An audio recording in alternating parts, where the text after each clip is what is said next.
Bonjour à tous et bienvenue sur Centre de prière. Aujourd'hui, nous allons parler du Credo des apôtres. Le Credo des apôtres est une prière qui résume les principales croyances chrétiennes. Il est composé de 12 articles qui sont récités par les chrétiens de toute confession depuis des siècles. Premier article.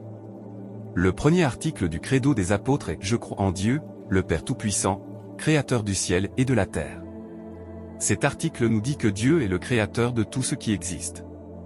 Il est tout-puissant, ce qui signifie qu'il peut faire tout ce qu'il veut. Deuxième article. Le deuxième article du Credo des apôtres est « Et en Jésus-Christ, son Fils unique, notre Seigneur ». Cet article nous dit que Jésus-Christ est le Fils de Dieu et notre Seigneur. Il est venu sur terre pour nous sauver de nos péchés et nous donner la vie éternelle. Troisième article. Le troisième article du Credo des apôtres est « Qui a été conçu du Saint-Esprit, est né de la Vierge Marie, a souffert sous Ponce Pilate, a été crucifié, est mort et a été enseveli ». Cet article nous raconte la vie et la mort de Jésus-Christ. Il est né de la Vierge Marie et a vécu une vie sans péché. Il a été crucifié et est mort pour nos péchés, mais il est ressuscité des morts 3 jours plus tard. Quatrième article. Le quatrième article du Credo des apôtres est descendu aux enfers, le 3e jour est ressuscité des morts. Cet article nous dit que Jésus-Christ est descendu dans les enfers après sa mort pour y vaincre Satan et la mort.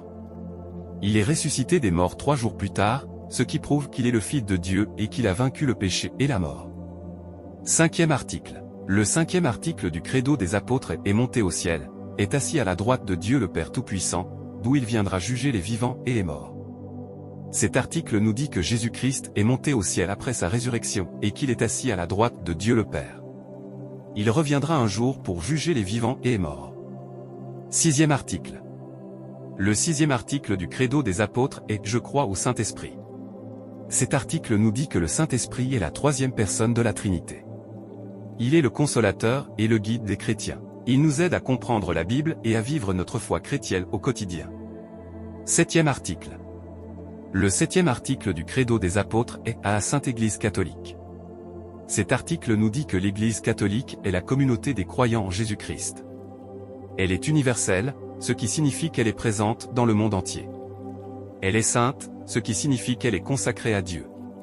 Une, ce qui signifie qu'elle est unie sous l'autorité du pape et des évêques. Huitième article. Le huitième article du Credo des apôtres est « À la communion des saints ». Cet article nous dit que les chrétiens forment une communauté unie, même ceux qui sont morts.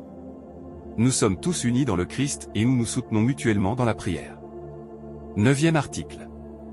Le neuvième article du Credo des apôtres est « Au pardon des péchés ». Cet article nous dit que Dieu nous pardonne nos péchés lorsque nous nous repentons et que nous nous tournons vers lui. Il nous donne une nouvelle chance de vivre une vie sainte. Dixième article. Le dixième article du Credo des apôtres est « À la résurrection de la chair ». Cet article nous dit que nous ressusciterons des morts après la fin du monde. Notre corps sera transformé et nous vivrons éternellement avec Dieu. J'espère que cette vidéo vous a aidé à mieux comprendre le Credo des apôtres. Le Credo des apôtres est une prière puissante qui peut nous aider à vivre notre foi chrétienne au quotidien. Il nous rappelle les principales croyances chrétiennes et nous donne l'assurance que Dieu est avec nous, quoi qu'il arrive. Je vous invite à prier le Credo des apôtres avec moi maintenant.